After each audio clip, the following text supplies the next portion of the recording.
The Beyond the Fame podcast is fed by Lido Pizza. Lido Pizza never cuts corners. For menu and locations, visit LidoPizza.com. And of course, this podcast would not be possible without our longtime title sponsor, the Hollywood Casino at Charlestown Races in West Virginia. Upcoming featured entertainment includes Bret Michaels' Birthday Bash on April 11th and Earthquake on April 12th. Details and tickets at HollywoodCasinoCharlestown.com. Must be 21 to enter the casino floor and attend a show. Gambling problem? Call 1-800-GAMBLER.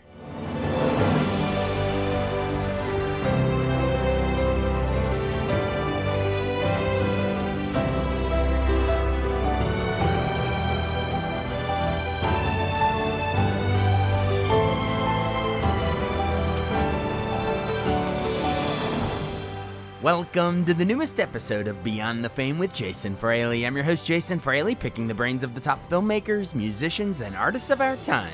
Hilarious comedian Earthquake performs live at the Hollywood Casino at Charlestown Races in West Virginia on April 12th. He joined me to discuss growing up in D.C. before launching his stand-up comedy career, including the 2022 Netflix special Chappelle's Home Team, Earthquake Legendary, which was named Funniest Comedy Special of the Year by the New York Times. Hey, Earthquake. Hey, thanks so much for calling into the show today. Oh, man, thank you for having me, man. The pleasure is all mine. Good morning to you, or good evening, wherever you're located. Yeah, we're talking because you're coming to the Hollywood Casino at Charlestown Races in West Virginia on April 12th. You're from the DMV, I'm from the DMV, and West Virginia and Charlestown Races, that's right over the line. So this is probably, I guess we can say it's probably your nearest local show until, I guess, later in August. But tell folks why now is the time if they grew up watching you or are proud of your local area heritage here. You got to come, baby. This is your closest time to see them. Well, first of all, I've never been to West Virginia ever in my life, professionally or personally. Only thing I know from West Virginia is Randy Moss. And shout out to him. I hope he's doing better with his health and everything. Yeah. But, I look forward to it. And to perform in West Virginia is intriguing. And since I've never been there, and for a lot of people that never got to see me, they're in for a hell of a treat, if I might say so myself. Maybe you will be the Randy Moss of comedians, you know? Yes, that's a great honor. I think, I've always watched Randy, especially when I love him just because of the athlete he is, but definitely I remember how he just scorched the Cowboys on that Thanksgiving Thursday. And it made my turkey taste so better. So better, his rookie year. Yeah, of course. Well, he's from West Virginia, right? But he played at Marshall in West Virginia before blowing up in the NFL, like you're saying. And judging from your voice, the Cowboy hatred, I'm imagining you were, like me, born and raised Burgundy and Gold football fan, right? Oh, man, this is our best time since, I can tell you, all the way back from Joe Gibbs. They now give us a reason to wake up on Sundays with optimism, because before, man, it come around September, October, we already looking at the draft when we was Commanders fans. But we got Baby Jesus, JD5, and Baby Jesus. That's when he came and tested us with the hope and the blessing, and it's just a beautiful thing to have meaningful games in December. Shout out to everybody from Detroit. Hope you got over that whooping. You know what I mean? I know disappointment when I see it. They were not expecting that. Their radio hosts were talking so much trash going into that game, and JD5, Jaden Daniels silenced them, and we all the way to the NFC Championship, baby. It's a shame we lost, but I don't know if it makes me feel better or worse that we lost to the eventual, Super Bowl champs. But either way, it shows that we're close. And you raised such a good point. It's so nice to be here in an off season and not be having a quarterback controversy or a conversation or who we're going to trade for, which over the hill guy we're going to bring in. No, we got him, and for the foreseeable future. It feels fantastic. Oh, it's so fantastic that you hear every other team. What are we going to do at quarterback? Who we going to get at quarterback? And we finally took our name out of that hat. It's a beautiful thing. Beautiful. I absolutely love it, and I feel you. I'm so excited I can't wait for next season.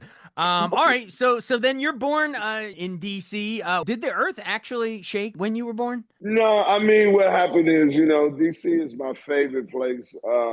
It taught me everything that I know, and everything I apply.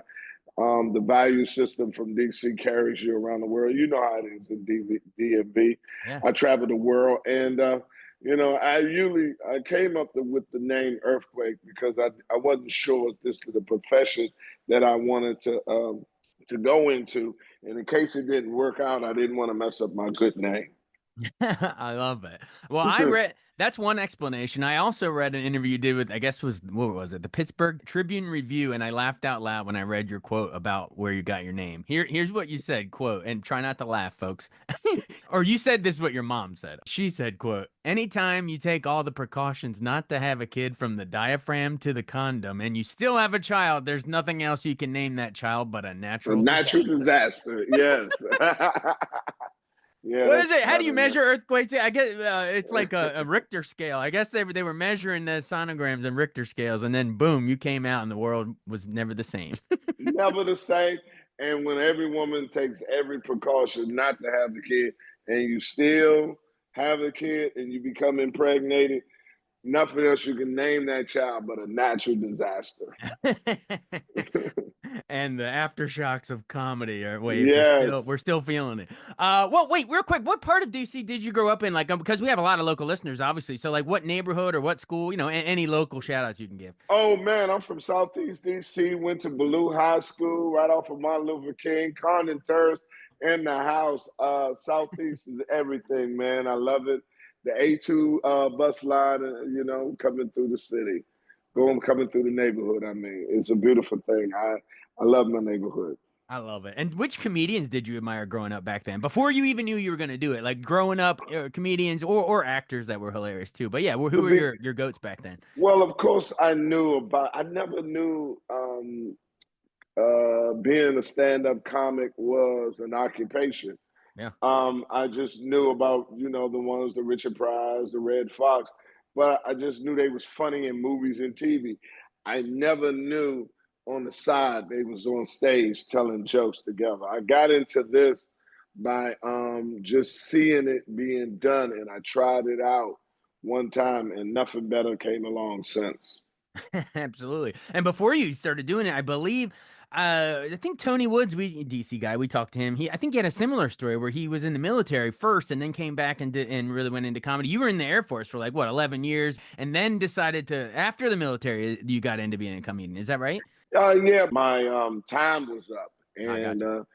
unfortunately, the war broke out when my time was up, and they wanted to keep me, but I didn't want to keep them. You know what I mean? Because Which one was I this? Desert Storm, the first, Iraq? Desert Storm, the first one. I told them I wasn't going over there and fight for oil. I don't even have a car. You better send, BP or Exxon or Shell over there. They got a vested interest in that, not me. So yeah, it was the time up for me to move on. Gotcha. But then, all right. So then you move back this way. You come back, and did you start at local DC clubs, or was it down in Atlanta area? Because I know you co-owned a couple comedy clubs in Atlanta and Dallas, for that matter. But did you start here though? No, I didn't come back home to DC. I went straight to Atlanta because CNN said that was the best place for African American to prosper. So I took their word. I moved there, and I tried to do comedy there, but the comedy club owner wouldn't allow me to perform at his club. So my mother told me to get my own. So that's what I did. It was called the Uptown Comedy Corner in Atlanta, and then there was Yes, Earthquakes yes. Comedy Corner 2 in Atlanta, and then you also opened one in Dallas. Was that just this? You said we want Dallas, sticking it to the Cowboys. Well, I mean, the opportunity was there. Yeah. Dallas is a very vibrant city and area for comedy, and it was just a great place to go, and that's where we went, and it was beautiful. Awesome. All right, so then that's you're starting to burn up the local comedy scenes down around those parts. How important was getting that TV exposure? Let's say BET's Comic View or HBO's Def Comedy Jam. Getting your name out there. Obviously, there's people that know you're hilarious that come to your comedy clubs, but when you're on national television, it's a whole new ballgame. Oh no, it expanded my audience. It was the only vehicle that urban comics could be piped into households that was our constituents that had come see us, and it was really the revolution. It was the revolution of black comedy because you had that Def Jam and the rest of it.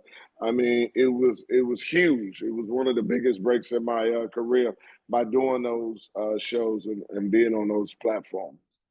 Absolutely. And obviously, all along, you're also putting out, the comedy albums and records and stuff. And About Goddamn Time was a big one in 2005. I don't know if you saw this, but John Mulaney, one of the most popular guys going now, ranked that About Goddamn Time on his favorite comedy albums ever. He said his whole career has been trying to mix Spalding Gray with Earthquake and Bernie Mac into an amalgam. That's his goal based on how much he loved that album. Have you heard that before? And has he ever said that to you? No, I did not know that. Thank you. You made my day.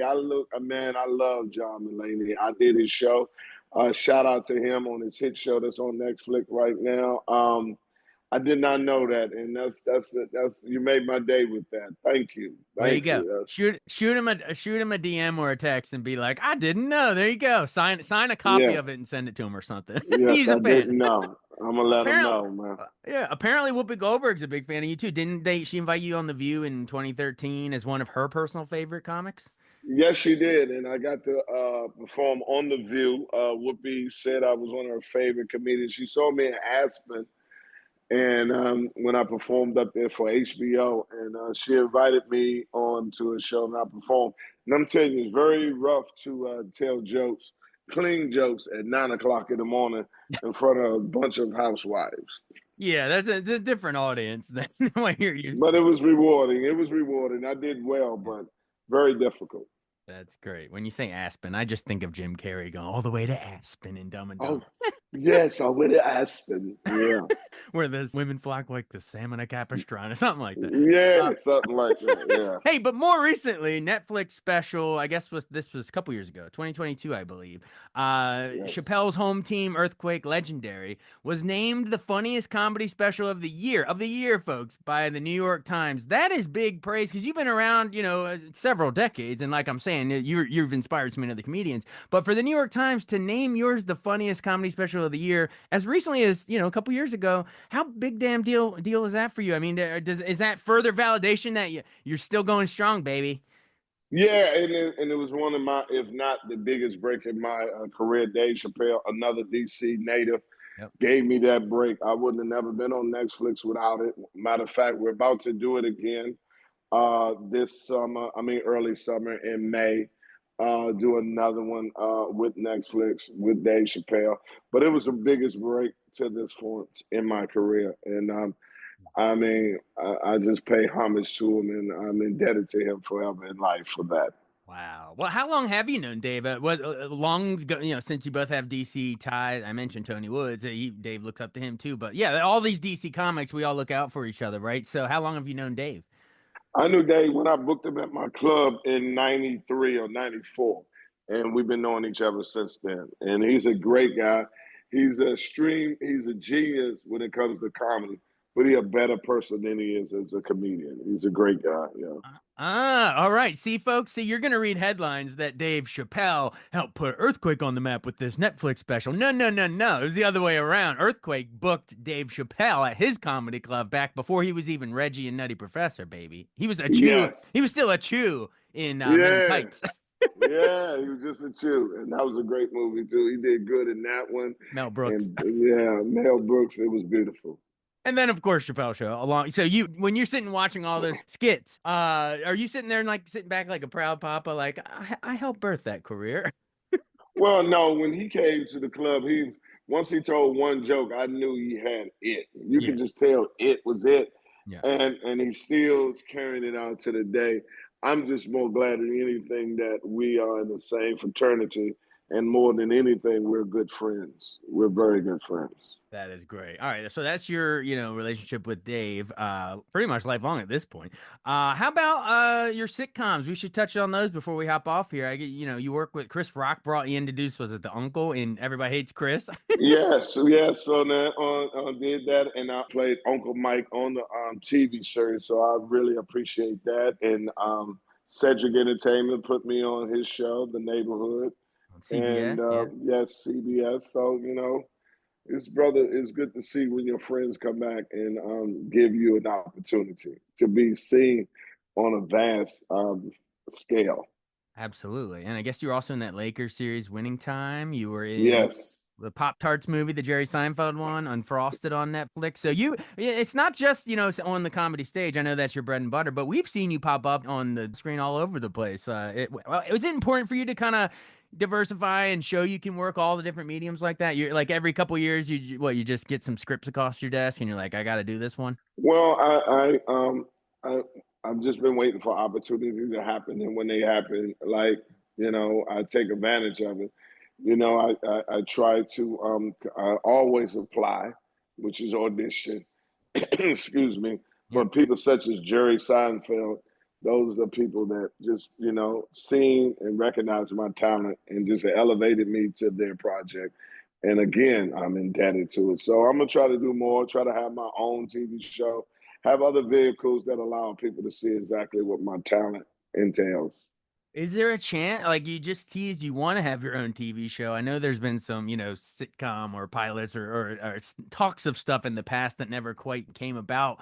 We wish it would. We can't. We want to see one. There should be an Earthquake show, if you ask me. On one of these, there's enough damn streaming services.